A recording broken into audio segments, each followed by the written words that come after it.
acting funny, but I don't know why. Whatever it is, that girl, she put a spell on me.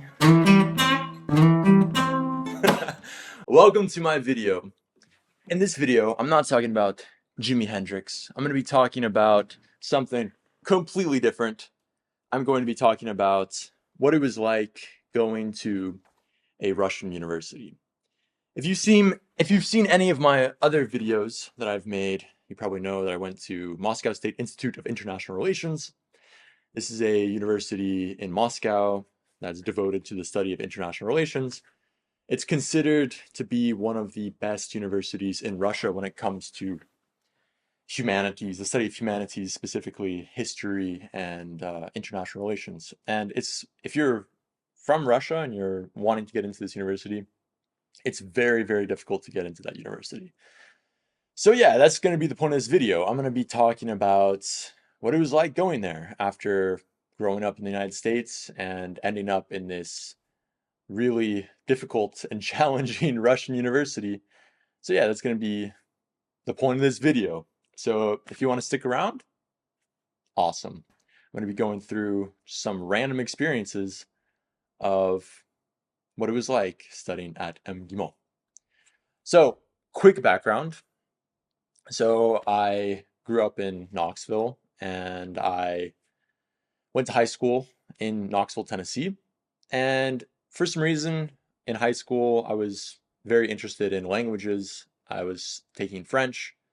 Studied a little bit of Spanish, studied French, and also growing up, I spoke Russian with my mom. So I was always curious about international relations and languages and history. And yeah, so I thought naturally I would go into diplomacy or international relations or maybe become a lawyer. I thought maybe if diplomacy doesn't work out, I'd become a lawyer in the United States. That was sort of my thinking in high school. And honestly, up until my second or third year in university. So also at the same time, like I really wanted to go to school in Washington, D.C. Like I really wanted to go to a university there. And as you know, there's three universities in DC, or three main ones for the study of international relations: American, George Washington University, and Georgetown University. At the time, I was brainwashed and I thought that these were good universities. Turns out, when you live outside of the United States and then you actually meet people that went to these universities, you sort of sober up and you realize that that's not the case. These universities are actually uh, not that great, and I'm actually very glad that I got actually everything I wanted in high school. In high school, I wanted to study at the best university for international relations, and honestly, I ended up at the best university for that, MGIMO. So, so yeah, it's just this funny experience. I remember in like 2016 or 2017, I went to this introductory day at American University because I'd already gotten in, and I was like, they were talking about like how to get financial aid, blah blah blah, just to get to meet the professors at the university or something. Maybe I didn't already get in, or maybe I think maybe I already got in through like I don't know, you can like apply for university ahead of time, and I forgot the term for that in the United States. But yeah, maybe I already got in, and I remember asking this question. I was at this like meetup day at American University, and I asked this question. I said to one of the faculty members, and it was like this big room of people. And I asked, among students who study international relations, what is the most popular foreign language that they pick? And the member responded by saying English. And I remember the whole crowd of people started laughing, like, ha, ha, it's so funny, English. Oh. I was just thinking, to me, that was not funny at all. It honestly showed that, for one, you're going to be paying $60,000 a year to be around idiots, to be honest. Like, what was the point of that? Like, so, and I realized, like, these people don't take foreign languages seriously. They don't take their studies seriously at all. So that sort of led me to think maybe I should take a gap year, like a gap year between university and high school. So that's why I was like, okay, maybe what if I spent a year or a semester in Moscow learning Russian? So I initially wanted to actually initially applied to the diplomatic academy which is this university in Moscow, which is considered the like precursor of MGIMO, Deep Academia, Дипломатическая Академия. And it's this place in the center, it's like this old building. And I remember being there in 2016 when I was still in high school and like thinking, like, this is a cool building. Like, what if I could go to this place? And I remember like knocking on the door, like I didn't even know like you could go in. So I go in there with my mom and we're like, hey, could we get a tour? Like just so naive, just show up and say, hey. And they're like, yeah, yeah, why not? So they gave us a tour. And I was like, wow, this is like a really cool place. Like maybe I could actually study here. So I applied to Deep Academia on their email. I literally just emailed them, said, hey, I want to go to your university for a year to study, do you have this program? And I also sent a letter to this other university called MGIMO. At the time, I had no idea what it was. I honestly had no idea. They had a cool website. MGIMO had a cool website. So I was like, okay, maybe I should just apply to this place. So I sent two emails, one to Deep Academia and one to MGIMO. And Deep Academia didn't respond, and MGIMO responded. So I ended up going to, to MGIMO. So that's how that turned out. And what I realized, so I did my first year at MGIMO. I was just like this it's called like an intern, stajor. And they gave me like a student visa. I remember going, it was so funny. I was in Washington, D.C. applying at the Russian consulate to get this visa. And I remember in Washington, D.C., I had no idea what I was doing. So naive. I just show up to the front of the Russian embassy and I was like, hey, I'm gonna be studying in Moscow. Like, how do I get a visa? And like some border guard, not border guard, sorry, like some embassy guard was like, bro, what are you even doing? So he pointed me to like the consular area and like the Russian consulate in DC, it's like a door. There's like a wall and there's just literally a door and there's like a line of people trying to like get in there. It's like Russian people trying to get like consular services like done or whatever. So I wait in this line for like an hour, and it turns out that like that wasn't even the right place to be in. So then I go to this other place, which is like it's in a basement of some bank. And it was like the Russian consulate actually outsourced like part of the visa process to like some third company. And I realized only afterwards this is how American and Russian diplomats get around the limit on how many diplomatic workers they can have at the diplomatic mission. I think they're like limited to like 75 or 100 like Russian and American diplomats or something. So what they can do, they can just like hire out, like third party contractor to do visas or something. So yeah, I go to this, it's in this bank, and it was in the basement of this bank. And so there's like these windows where people like do the visas and everything. And I remember just like going up to this guy and I was like, yeah, I'm applying to get a visa. I'm gonna be studying at MGIMO. And he's like, oh, cool. I'm a student at MGIMO. And I was like, wow, that's cool. So he helped me out, and yeah, it was so weird. I remember flying then to Moscow in 2017, and he was on my flight, and he's like, oh, and I was waiting like in Moscow. We were like going through like the border, you know, line checkpoint. And he's like, "Oh, hey, man, how you doing?" So it was like so interesting. And then I remember seeing him multiple times at MGIMO. Uh, Really cool. Yeah, it's like just seems like a different faculty studying economics. But yeah, it's just like so interesting that the guy who helped me get my visa actually was also a student at MGIMO. And it was also cool is that like a lot of the people who work in various Russian diplomatic stations, diplomatic missions around the world, they're most of them, like 90% of them went to MGIMO, and the other 10% went to Deep Academia. So that's like a really cool thing about MGIMO is that pretty much all Russian diplomats went there. So yeah, MGIMO, I really, really liked my experience at MGIMO. In the moment, there were times that I thought I was going to drop out. There were like 3 or 4 times where I was like, okay, I'm done with this place. I was so done. I was like, I can't do this anymore. These professors are just driving me crazy. These people are just so annoying. I was like, I'm gonna quit. And I think maybe a lot of MGIMO students think the same thing, like they're gonna quit. Maybe not. I don't know. That's what I felt though. I felt like I just like was gonna quit. And but yeah, it's just what I really liked about MGIMO was that the students are super smart and the professors are also super smart and everyone really wants to be there. This is the key about MGIMO is that everyone wants to be there because it's considered this very high status institution. all the professors want to be there and they take it super seriously. All the students want to be there, so they take it super seriously.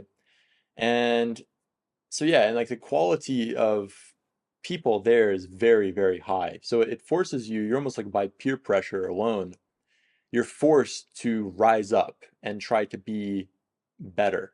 So like all your peers in your class are just super smart. You know, they all like won some scientific Olympiad. They have it for like languages in Russia. They have it for like Olympiad. They have like these high school competitions for the best in every subject, history, languages, and pretty much everyone at MGIMO. There's like one or two people in each class that like each class meaning each academic group, which is like 25 people. So in each group of 25 people, there's like one or two people who were like number one or number two in all of Russia for some state exam on history or languages or math even. So just the level of students at MGIMO is just insane. And I think the acceptance rate is like less than 1% or something. It's like some crazy difficult university to get into. But I think for foreigners, it's definitely easier to get into. Like when I applied to MGIMO, I had to take three tests. I think I had to take a Russian written and oral test. And those are on two different days. So like you have an oral test on one day and I think a written test on another day. Maybe I don't remember exactly what it was, but something like that. And that sort of helps them classify you whether or not you can even like do the Russian program. And then I also take a French test. So French test was just written, and I took 2 years of French and they wouldn't let me take English. Like I wanted to take English, but they're like, no, no, no, no, you cannot. That's your native language. You cannot take English, like the actual past exam or whatever. So yeah, like I took French, and yeah, I mean, I obviously got in, but I later realized that it was easy getting in. What was hard was actually staying for the 4 year program. That was the most difficult part because I remember a lot of people who actually got in didn't actually make it to the very end. I would say honestly, like 20%, the bottom 15% gets cut out. Like the first year you're there and you see like this huge class, everyone goes to the lectures. And then by the end of the 4 years, it's like definitely 15 to 20% of the bottom people just get cut out like over the course of 4 years for whatever reason. Like they can't manage the workload, or it's too stressful, or just some random reason they just can't make it. So it's easy to get in as a foreigner, but very, very difficult to stay in, especially on the Russian program. So, and anyone who gets through those 4 years, like super smart people, like all the people I graduated with are like just super top notch minds, to be honest. So yeah, all right, what are the next things? So yeah, like my first year at MGIMO, I was just going to random classes. Like I said, I was like this stagiaire. And I was in the Faculty of International Relations, just going to random classes. I found a girlfriend, like hanging out with her all the time, learning Russian, told myself I can't speak English. And that was definitely what saved me, because had I just hung out with a bunch of Americans or other European people and spoken English all the time, I probably wouldn't be able to get to that level of Russian required for the 4 year Russian program. So yeah, after that first year, I was like, I want to do something related to economics. So I was like thinking, okay, I'm gonna switch from the international relations program to the economics program because that's cool. I thought at the time that's so cool. So that was it was a mistake, but I'm glad I made that mistake because I learned a lot and actually really enjoyed it. I had this one class on the economics program that I really, really liked. It was like this quantitative class. It was called informatics. And given now my job, I'm a software engineer now, it's obvious why I really, really like this class. Like it was like just basics of computing. It was like how to convert on a piece of paper decimal to hexadecimal.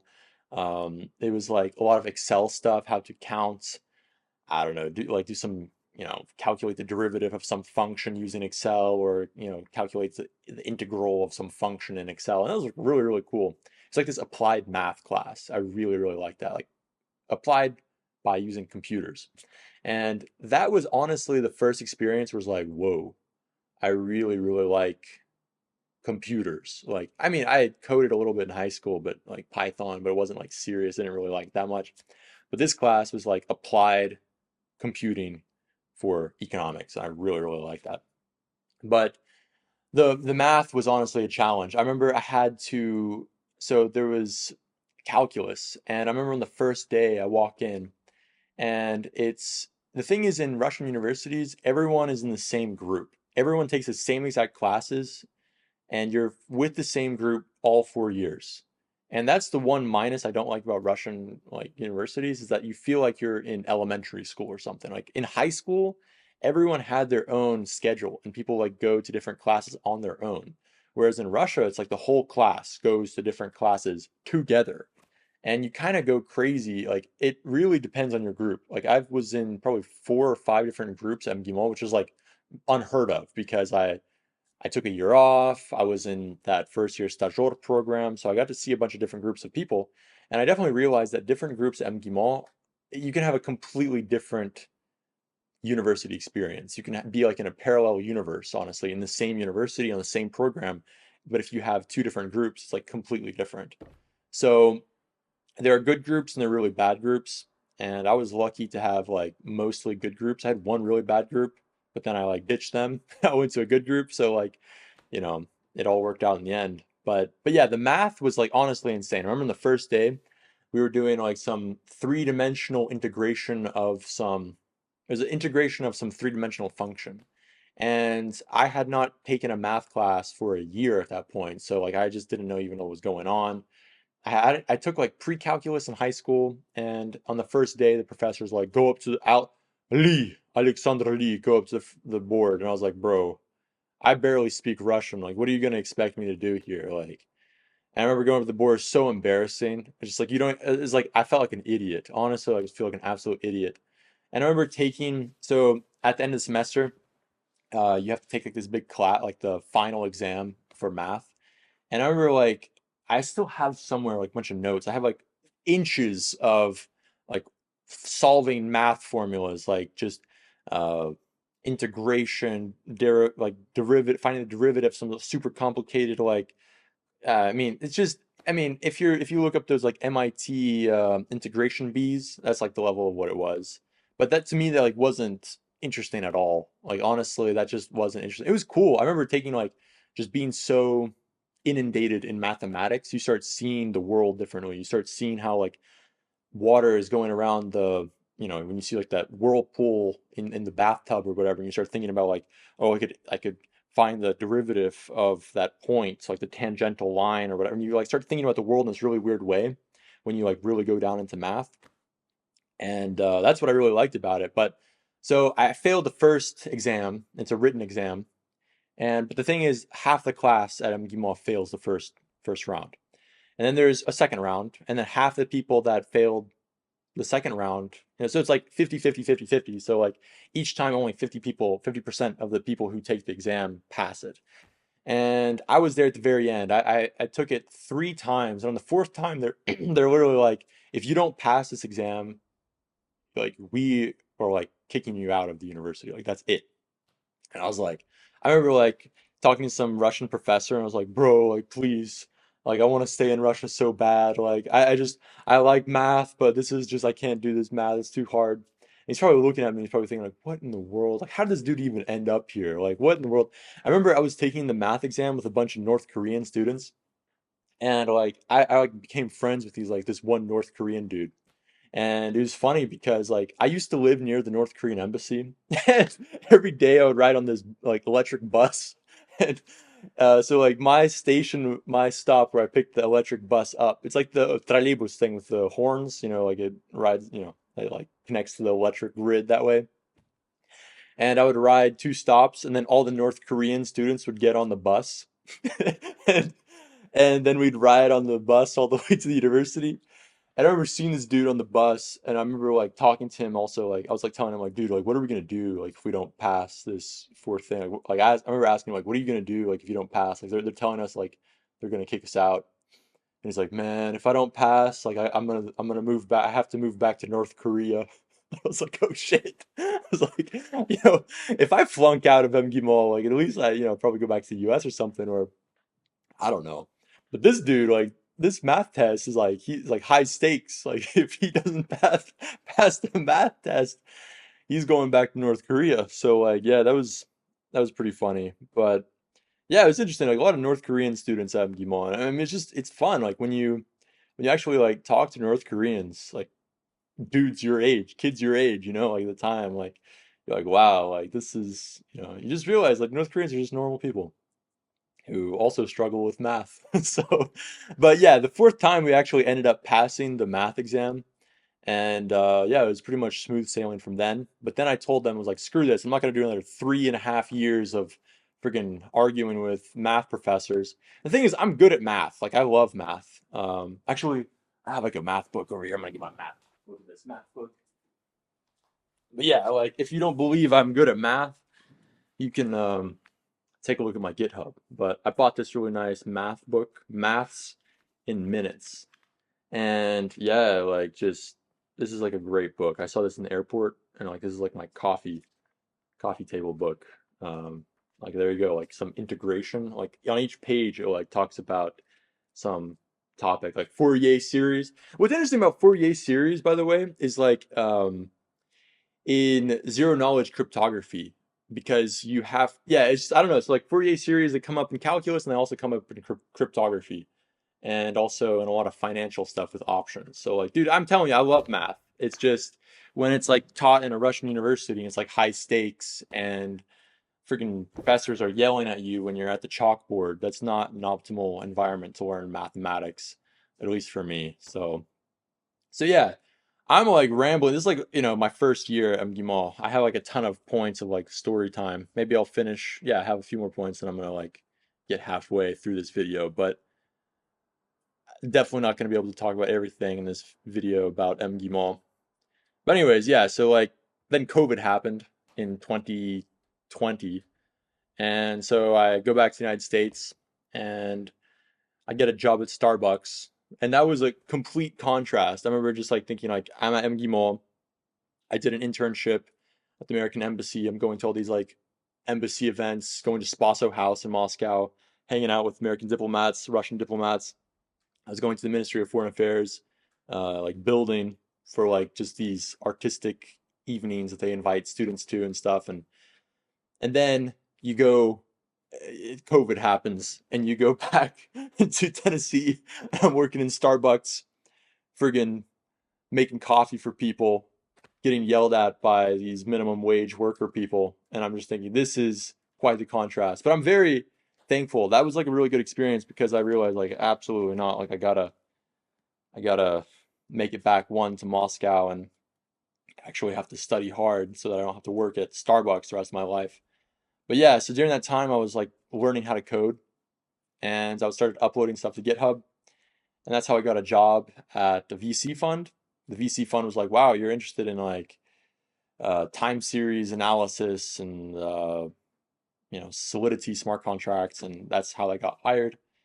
So I was like this junior analyst at that VC fund, and it was actually in Moscow, but it was like British. It was British people, and yeah, it's like 50% British and 50% Russian, but they were based in Moscow. So I worked there for a little bit, pretty cool. But then I was like, okay, I got to go back and finish MGIMO. So I dropped the VC job and just went back to the university. So yeah, and then yeah, I just stayed at MGIMO, but and I was taking French during this entire time. So I had French classes, and I didn't go to any of the English classes. It's funny, like my first year at MGIMO, they told me like at the entrance exam, once you actually get in, the faculty tells you you have to take an English entrance exam. So just for the heck of it, I was like, okay, I'm gonna go through this English entrance exam and see what they say. So I go to this like English oral exam, and they give you a piece of paper, and they're like, read this piece of paper and tell us and read it aloud and summarize the text for us. And so I read it aloud, and I'm reading it, and they're like, hey, this is not the right word. You do not pronounce this correctly. And I was like, okay. They told me that I have like some weird accent and that I have a lot of improvement when it comes to English. I was like, okay, okay. Um, but yeah, that was sort of my experience also on the French program. So when I took French, it was like the teacher's always right. Like no matter, and also this kind of applies to my whole philosophy on learning. Um, my favorite jazz musician is Errol Garner, and Errol Garner is, you should look him up on YouTube. Like he plays amazing jazz. He has these huge chords with like these suspended seventh and ninth notes, and it's like these massive chords. And he never learned how to read music. He was only all by ear, and he didn't even know notes or anything. Maybe he knew notes, but like he never knew how to read and his read music. And his famous quote that I really like, and this like applies, I like his philosophy, and this applies to, I apply this technique to everything I learn. He said that they can't hear you read the music. I'm paraphrasing him, but essentially he says that the audience, the people that are listening to you play jazz, they can't hear you read. And what he means by that is that it's not that important to know how to read music. What's more important is how you play. So I take this improvisational approach to everything I learn when it comes to coding, software engineering, learning languages. And this approach to learning was not accepted at MGIMO at all. And the reason why is because at MGIMO, they want a very rigid approach to learning. And it is good. You need to take a rigid approach, because then once you take that rigid approach, then you're better at improvising. It's like learning scales on the guitar, like some jazz scales.